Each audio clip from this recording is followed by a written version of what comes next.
Hey guys, it's Tyler. This is not a video I expected to have to make, but I feel like I do have to make it since Swordier has collaborated with me and has sent me review copies of stuff. So it would be remiss if I didn't make comments on the recent controversy between them and Matt Easton and Kvetun Armory. That is, a man on YouTube by the name Sword Science requested, in his own words, quote, I wasn't looking for a copy of the Easton Saber. The original specs I gave for Swordier was a sub 750 gram bull hilted saber inspired by the British 1895 and 97 saber. I sent pictures of historical swords and several modern HEMA swords. I had no contact with them during the design process until I received the final product, which is vastly different from the original design I imagined. I think I was clear in the review that I wasn't happy with the design language that they obviously stole from Matt and Kvetun. The sword's well constructed, however, and works fine. I already own a Kvetun Easton 1820 saber that broke within a few months of purchase, and Kvetun is taking very long to remedy the warranty repair issue. That's what we're going to get into today.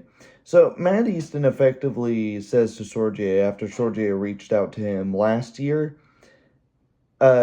hey, you have a sword on your website that looks almost identical to one of our swords. We consider this to be copyright infringement. Alex from Swordier responds, sorry, we'll take this down and we will remedy this with our own design that's done by, and their name is blanked out. Here's my problem. Matt Easton is not posting any screenshots of the emails. He is just posting copy-pasted text, which is suspicious on my end. My issue with Swordier is, yeah, it is scummy to take it down, agree that it is copied, and then re-upload it later and walk it back. Now, I don't know what the back and forth is here, what's going on behind the scenes, so I won't make too much more commentary other than there are elements of design, namely the pommel and the cap, that are very clearly like one-to-one with the Matt Easton saber. The cap on the bowl, though, on the Easton, it's curved this way. On the Swordier, it is more like a traditional, like a patent-style 1903 saber. So I can't say it's a one-to-one copy. The blade is a different copy. And Matt even says that he wouldn't have had a problem if the blade was a one-to-one copy. This is odd to me, because I'm in the boat of, I don't care that it's a copy.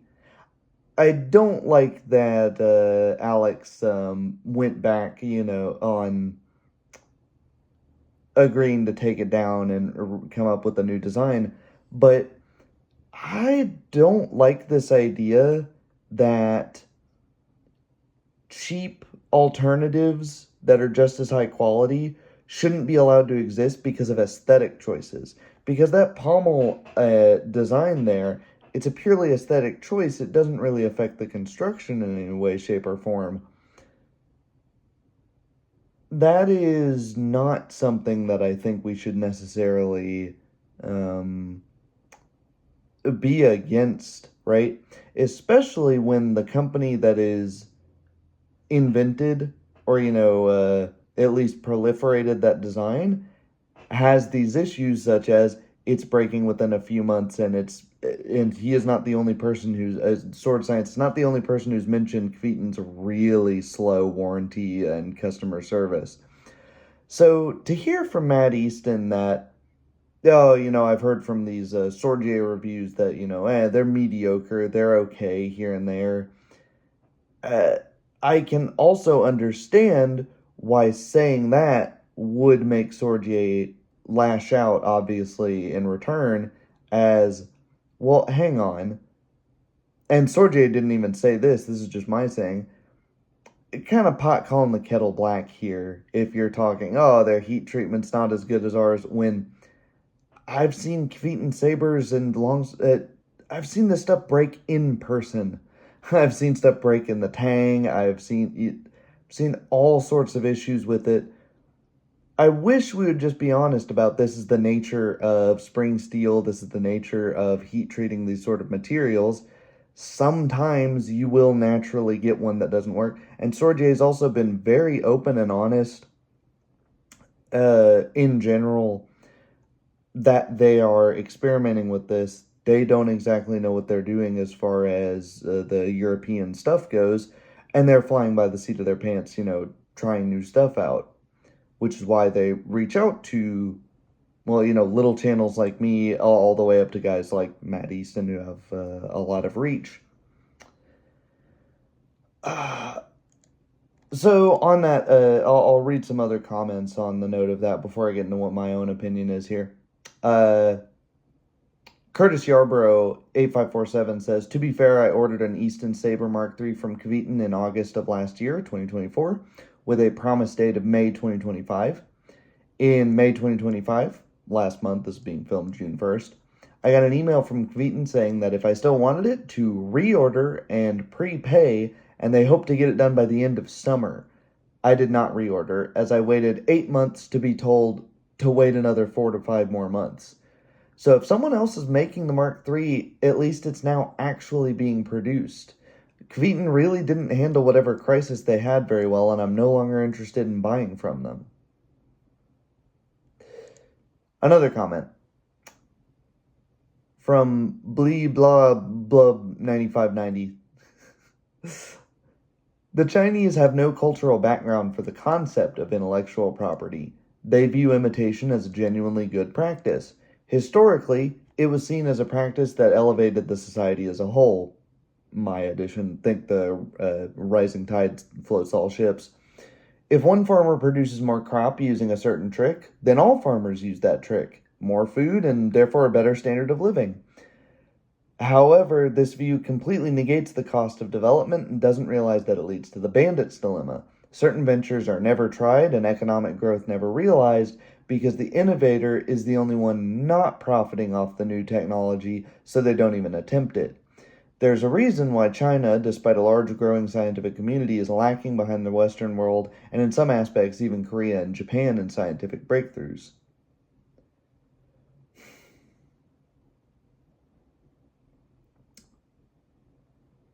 This idea that copyright and infringing, copying, knocking off, completely negates the innovator. It's like, oh, why even try? Because you're first to market. Kvetun, if you were the first to market here by, years, this has been out for over a year at this point, and you're not exactly a small company. You're fulfilling orders, you've got all eyes on you, and you have multiple people saying, dude, it's going to take me minimum a year to get my product. Or this company can do it for almost half the cost. Another small company can do it for almost half the cost, have it shipped over pretty quickly in, a month, 2 months, 3 months, maybe. So, a quarter the time at worst. And okay, if they're mediocre, people are also saying your sabers are having issues breaking too.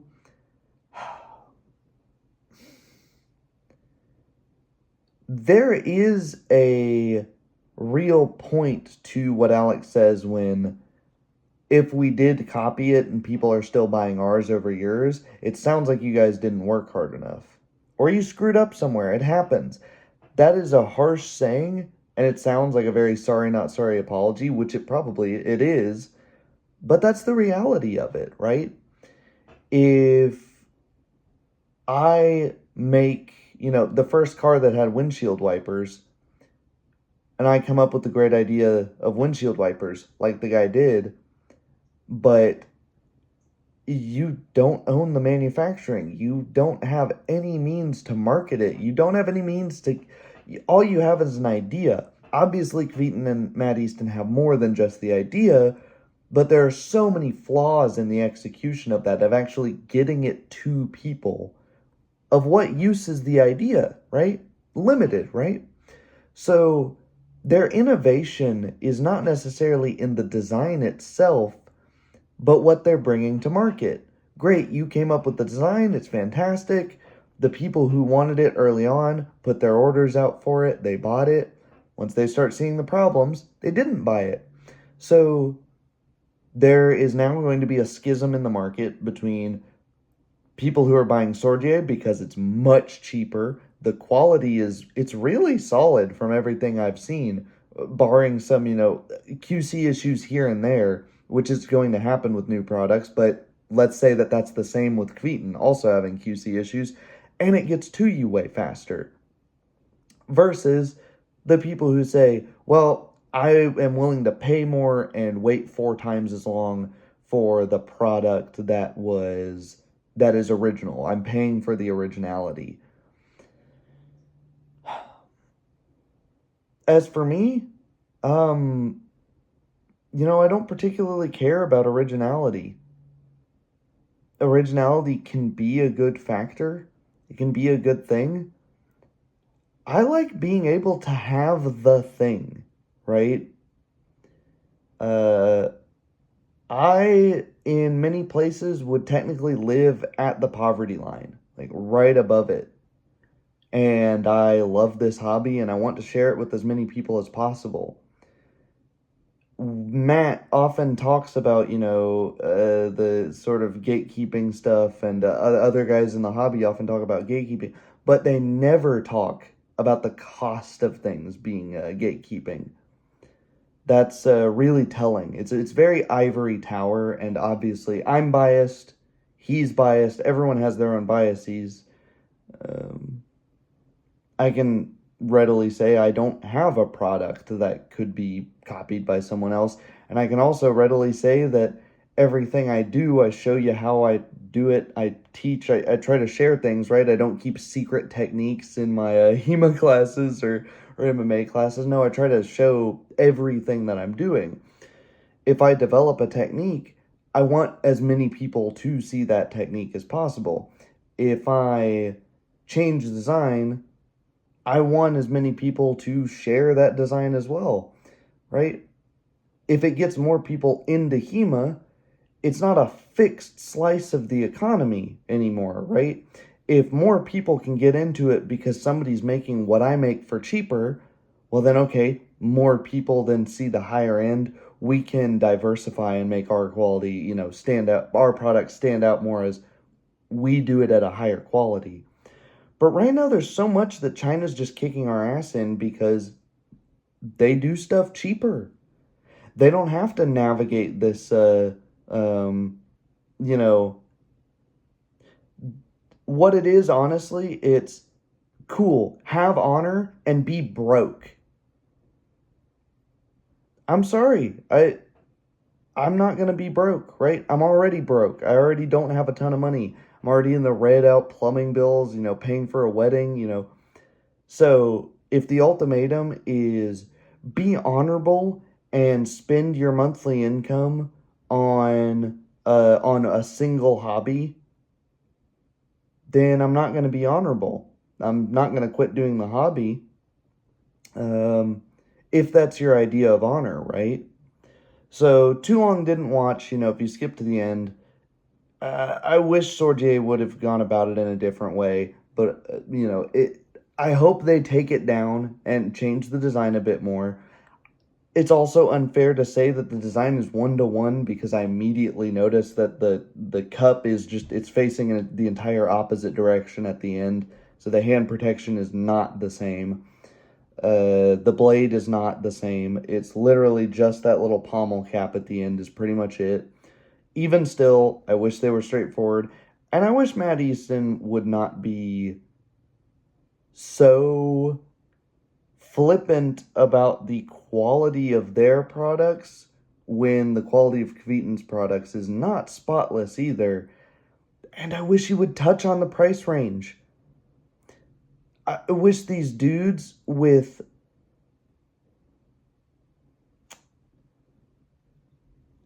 Matt Easton almost certainly owns in swords and just HEMA kit in general worth more than my car. So it's quite a bit of an ivory tower to be speaking from when you're collaborating with a company that's selling people sabers that break and sabers that take a year to get out that you're asking for money up front for, right? It's not exactly like you are going to be uh, in the shit because a Chinese company is making a facsimile, a copy of your saber design. Who is going to be in the shit? Well, a guy that fucking finances 1,000, even a $500 saber in a pay in four plan that goes into the red because he really wants to do this hobby, but it's just not accessible.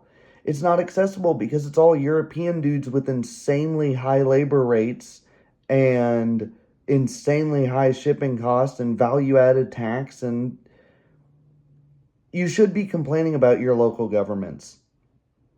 And Matt Easton does, to his credit. Um, but that's the way the world is right now, man. You have to you have to accept that countries and economies and scale and globalization, that that's just the way business is done now.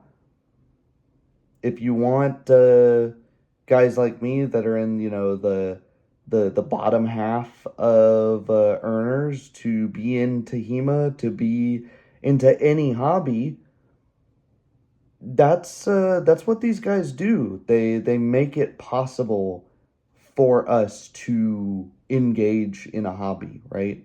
Otherwise, kind of what you're saying is poor people shouldn't be in this hobby. This hobby's not for you. And if that's what you're saying, I totally respect it, but I wish you'd come out and say it, right? That is what it is. All right. See you guys. Rant over.